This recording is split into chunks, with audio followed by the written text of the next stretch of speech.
ഇത് ഞങ്ങൾ കുറേ നാൾക്ക് ശേഷമാണ് ഞങ്ങൾ വീഡിയോ ഇടുന്നത്. അതെ, ഞങ്ങൾ കൊട്ടിയം പുള്ളിച്ചിറ പള്ളിയിൽ പെരുന്നാൾ ആഘോഷിക്കാൻ പോവുകയാണ്. അപ്പൊ അവിടുത്തെ കാഴ്ചകളാണ് ഇനി നിങ്ങൾ കാണാൻ പോകുന്നത്. And I still pray, dear God, won't you send me a break? 'Cause I need to get away, yeah. ഞങ്ങൾ കുഞ്ഞിലേ തൊട്ടേ വരുന്ന ഒരു പള്ളിയാണിത്. ഞങ്ങൾ എല്ലാ വർഷവും പെരുന്നാൾ കൂടാൻ ശ്രമിക്കാറുണ്ട്.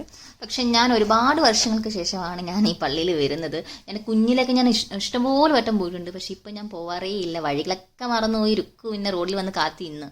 പിന്നെ ഇവിടുത്തെ നേർച്ചയും കാര്യങ്ങളൊക്കെ ഉണ്ടായിരുന്നു. ഞാൻ ഇവിടെ പറയുകയാണ്, ഞാൻ കുഞ്ഞിലേ തൊട്ട് വരുന്ന കാര്യങ്ങളൊക്കെ. പിന്നെ ഇവിടുത്തെ നേർച്ച എന്ന് പറയുന്നത് പാളയും കയറും ഉപ്പും പിന്നെ ആൾരൂപം. അത് നമുക്ക് എന്തെങ്കിലും ഹെൽത്ത് ഇഷ്യൂസ് കാര്യങ്ങളൊക്കെ ഉണ്ടെങ്കിൽ നമ്മൾ നേർച്ച നേരുന്നതാണ്. ഇവിടെ വന്നാൽ മാറുമെന്നാണ് പണ്ട് തൊട്ടുള്ള ഒരു ആചാരം, വിശ്വാസമാണ്. ആ വിശ്വാസമുണ്ട്. കാരണം നമ്മൾ കുറേ നാളായിട്ട് ഇത് കണ്ടിന്യൂ ചെയ്യുന്നുണ്ട്. ഇത് നമ്മൾ തലയിൽ വെച്ചിട്ട് നമ്മൾ മാതാവിന്റെ അടുത്ത് പോയി ചുറ്റിക്കറങ്ങി നമ്മളതിന് സമർപ്പിക്കും, മാതാവിന് സമർപ്പിക്കുക എന്നാണ് വിശ്വാസം.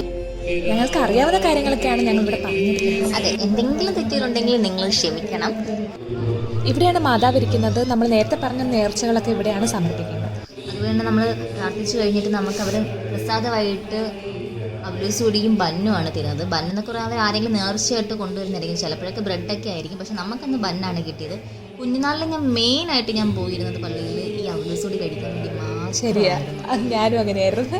എന്നിട്ട് ഈ അവലൂസുടിയും പിന്നെ ഈ കളർ വാച്ചുകളൊക്കെ ഉണ്ടല്ലോ, അതൊക്കെ മേടിക്കാനായിരുന്നു. അവിടുത്തെ അവലൂസുടിക്ക് പ്രത്യേക ഒരു ടേസ്റ്റാണ്. പണ്ടൊക്കെ കയ്യിലായിരുന്നു ഇങ്ങനെ തരുന്നത്. ഇപ്പോഴൊരു പേപ്പറിനകത്തൊക്കെ ഇട്ട് തന്നപ്പോഴത്തേക്ക് പിന്നെ ഒത്തിരി നാൾ കഴിച്ചപ്പോഴത്തേക്ക് ഒരു പ്രത്യേക ഒരു സന്തോഷം. ഡിസംബർ ആകുമ്പോഴേ ഞാൻ പെരുന്നാൾ ഓർമ്മ വരുന്നു. പുള്ളിച്ചിറ പള്ളി പോണം. പക്ഷെ ആ ടൈമിൽ എന്തെങ്കിലുമൊക്കെ ഒരു കാരണം ബിസി ആയി. അവിടുത്തെ പാട്ടും കാറ്റും നല്ല രസമാണ്.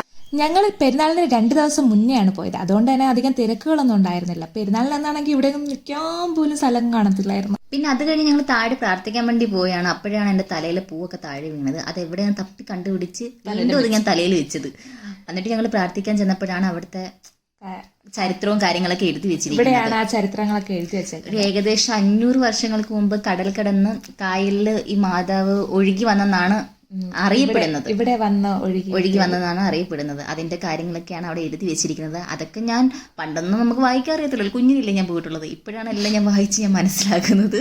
പിന്നെ അവിടെ നമ്മൾ ചുറ്റിക്കിറങ്ങി മെഴുകുതിരിയൊക്കെ കത്തിച്ച് ഇവിടെ നിന്ന് നോക്കുമ്പോ നമ്മുടെ കായൽ കാണാൻ പറ്റും. ഈ മെയിൻ ആ കായലിലാണ് മാതാവ് ഒഴുകി വന്നത്. പിന്നെ ഞങ്ങള് മെഴുകുതിരിയൊക്കെ കത്തിച്ച് അവിടെ പറയാന്ന് വെച്ചാൽ എല്ലായിടത്തും മെഴുകുതിരി വിൽക്കാൻ അപ്പൂപ്പന്മാരും കുറെ അമ്മമാരൊക്കെ മെഴുകുതിരി വിൽക്കാൻ വേണ്ടി മോളെ അവിടുന്ന് മേടിക്കും, മോളെ ഇവിടുന്ന്. പിന്നെ ആദ്യം കാണുന്നവരുടെ മേടിക്കും. കൺഫ്യൂഷൻ ആയി ആരുന്ന് മേടിക്കണം എന്ന് തന്നെ.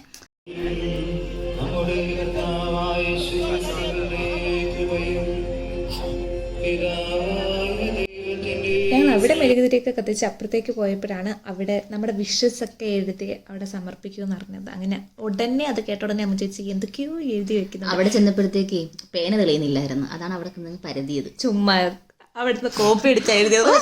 കോപ്പി അടിച്ചൊന്നുമല്ല, പേന നോക്കിയതായിരുന്നു. പിന്നെ എന്റെ മനസ്സിൽ വന്ന കാര്യങ്ങൾ മൊത്തം അതിലങ്ങ് എഴുതി അങ്ങ് വെച്ച്. നമ്മൾ കായലിലെ ഭാഗത്തോട്ടാണ് പോകുന്നത്. നമ്മളിവിടെ വന്ന സ്ഥിതിക്ക് നമ്മൾ എന്തായാലും കായലിൻ്റെ അടുത്ത് പോയിരിക്കും. അവിടെയൊക്കെ കുറേ ലൈറ്റും, പക്ഷെ കാണാൻ സമയമായില്ല. രാത്രി ആയാലേ ലൈറ്റൊക്കെ കാണാൻ പറ്റും. അത് രാത്രി ആകുമ്പോഴത്തേക്ക് ഭയങ്കര ആളായിരിക്കും. ലൈറ്റ് സെറ്റിങ്ങും കാര്യങ്ങളും പിന്നെ പ്രോഗ്രാം ഒക്കെ ഉണ്ട്, അതൊക്കെ കാണാൻ വരും. പിന്നെ പ്രാർത്ഥന, അങ്ങനെ കുറേ കാര്യങ്ങളൊക്കെ ഉണ്ട്. നമ്മൾ പിന്നെ പതുക്കെ നടന്ന് അവിടെ കുറേ കടകളൊക്കെ ഉണ്ടായിരുന്നു. പക്ഷെ ഞങ്ങളൊന്നും മേടിച്ചില്ല. സത്യം പറഞ്ഞാൽ ഞങ്ങൾ മറന്നുപോയി. ഞങ്ങളിതെല്ലാം കണ്ട് ആസ്വദിച്ചെങ്ങനെ ഇരിക്കുമായിരുന്നു. എങ്ങനെങ്കിലും ആ കായലിന്റെ നടുക്ക് പോകണം, മാതാവിന്റെ അടുത്ത് പോകണം എന്നായിരുന്നു. കുഞ്ഞിലെ തൊട്ടേ അവിടെ പോകണമെന്ന് ഭയങ്കര ആഗ്രഹമായിരുന്നു. പക്ഷെ നമ്മൾ ഇതുവരെയും പോയിട്ടില്ല. രുക്കു എപ്പോഴും പള്ളി പോയെങ്കിലും അവിടെ പോയിട്ടില്ല. കഴിഞ്ഞ വർഷം പോയപ്പോഴും പോകണമെന്നുണ്ടായിരുന്നു, പക്ഷെ പറ്റിയില്ല, രാത്രി ആയിപ്പോയി. പിന്നെ നമ്മൾ ലൈഫ് ജാക്കറ്റ് ഒക്കെ ഇട്ടു. അങ്ങനെ ഞങ്ങൾ ഇതിനകത്താണ് മാതാവിന്റെ അടുത്തോട്ട് പോകുന്നത്. എൻ്റെ പേര് കൊട്ടവഞ്ചി അല്ലേ? അപ്പോൾ ആദ്യമേ ഒരാളെ ഇരുത്തിയിട്ട് സൈഡിൽ 2 പേരെ അങ്ങനെയാണ് എത്തുന്നത്. അങ്ങനെ കണ്ടാണ് എത്തേണ്ടുള്ളത്. എനിക്കാണെങ്കിൽ കയറുമ്പോൾ പേടിയുണ്ടായിരുന്നു. എൻ്റെ ഓൾറെഡി കാലിന് ചെറിയൊരു പ്രശ്നത്തിലായിരുന്നു. റീസെന്റ് ആണ് കാലൊക്കെ ശരിയായിട്ടൊന്ന് ഇറങ്ങി. അങ്ങനെ ഇരുന്നപ്പോൾ നല്ല സുഖം ഉണ്ടായിരുന്നു. പിന്നെ അങ്ങ് ഓക്കെ ആയി. രുക്ക് എന്തോ വലിയൊരു കോട്ടൊക്കെ ഇട്ട ഫീലിൽ രുക്ക് എല്ലാവരും നോക്കി ചിരിച്ച് ടാറ്റയൊക്കെ കൊടുക്കുന്നത്. അപ്പോഴാണ് ചേച്ചിനെ നോക്കുമ്പോൾ മാനത്തൊക്കെ കൈ കൊട്ടും. എനിക്ക് അതിന്റെ സന്തോഷം കാരണം അതിൽ കയറി സന്തോഷം കാരണം ഞാൻ ശരി കൈയൊക്കെ കുട്ടി. അപ്പോഴത്തേക്ക് ഞാൻ മുകളിലോട്ട് നോക്കിയപ്പോഴത്തേക്ക് അവള് മുകളിലോട്ട് നോക്കുന്നത് അവിടെ എന്തോ സംഭവം, അവിടെ എന്തോ വന്നത്. അവിടെ ഒന്നുമില്ല. പിന്നെ നേരെ ഞങ്ങൾ മാതാവിന്റെ അടുത്തേക്കാണ് പോയത്. അടുക്കും തോറും നമുക്ക് നല്ല രസമായിരിക്കും അവിടെ പോയിരിക്കാൻ എന്നുള്ളൊരു ഫീല്. നല്ല ഭംഗിയാണ്, കാരണം വെള്ളം ചുറ്റും നടുക്ക് മാതാവും. അതെ, ചിറ്റമ്മ നല്ല ഹാപ്പി ആയിരുന്നു, ഒരിടത്ത് ഇരുന്നയായിരുന്നു. അപ്പൊ ഞങ്ങൾ വിളിച്ച് പെട്ടെന്ന് വന്നതാ. പിന്നെ ചിറ്റമ്മ തന്നെ പറയുന്നത് ഇറങ്ങും പിള്ളേരെ വെള്ളത്തിലോട്ട് ഇറങ്ങുന്നു പറഞ്ഞിട്ട്. ഇവിടുന്ന് മാതാവിന്റെ അടുത്തുനിന്ന് നോക്കുവാണെങ്കിൽ നേരെ പള്ളിയാണ് കാണാൻ പറ്റുന്നത്. അങ്ങനെ അതൊക്കെ നോക്കിക്കൊണ്ടിരിക്കാൻ നേരത്താണ് കുറേ പറവകൾ മേളിൽ കൂടെ പോയത്.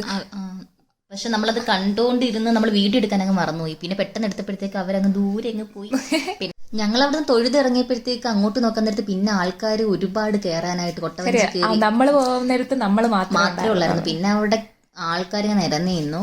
പിന്നെ ഞങ്ങള് ലൈറ്റ് സെറ്റും കാര്യങ്ങളും പിന്നെ കുറെ സാധനങ്ങളൊക്കെ മേടിക്കാൻ അവിടെ ഉണ്ടായിരുന്നു. നൈറ്റ് വന്ന് കാണുന്നതാണ്. അതെ. പിന്നെ ചിറ്റമ്മ അതായത് ഈ സുഗന്ധദ്രവ്യങ്ങൾ സംഭവങ്ങളൊക്കെ മേടിച്ചു. നല്ല മണമായിരുന്നു. എനിക്ക് അവിടെ നിന്നപ്പോൾ ബിരിയാണി തിന്നൊരു ഫീലായിരുന്നു അവിടെ നിന്നപ്പോഴത്തേക്ക്. അത് വാങ്ങിച്ചോണ്ടിരുന്നപ്പോഴാണ് ആ പൂപ്പൻ നമുക്ക് സാമ്പിളായിട്ട് കരിപ്പോട്ട് തന്നത്. അത് ഭയങ്കര എരിവായിരുന്നു. ഞാൻ കുറച്ച് ടേസ്റ്റ് ചെയ്തോളൂ, പക്ഷെ കൊള്ളായിരുന്നു. ഞാൻ പിന്നെ അത് ഞാൻ ചിറ്റമ്മയ്ക്ക് കൊടുത്തു. ചുമ്മാ നല്ല എരിവുണ്ടായിട്ട് കൊടുത്തത്. ചിറ്റമ്മ നല്ലൊരുപോലെ ചിറ്റമ്മക്ക് ചുമയൊക്കെ ഉണ്ടായിരുന്നു. ചിറ്റമ്മ നല്ല അടിപൊളി മാറും എന്നൊക്കെ പറഞ്ഞു.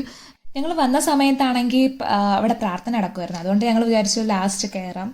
അങ്ങനെ ഞങ്ങൾ അകത്തേറി പ്രാർത്ഥിച്ചു. ഇന്നത്തെ വീഡിയോ ഇത്രയേ ഉള്ളൂ. എല്ലാവർക്കും ഇഷ്ടപ്പെട്ടെങ്കിൽ ലൈക്ക് ചെയ്യുക, ഷെയർ ചെയ്യുക, സബ്സ്ക്രൈബ് ചെയ്യുക. ബൈ.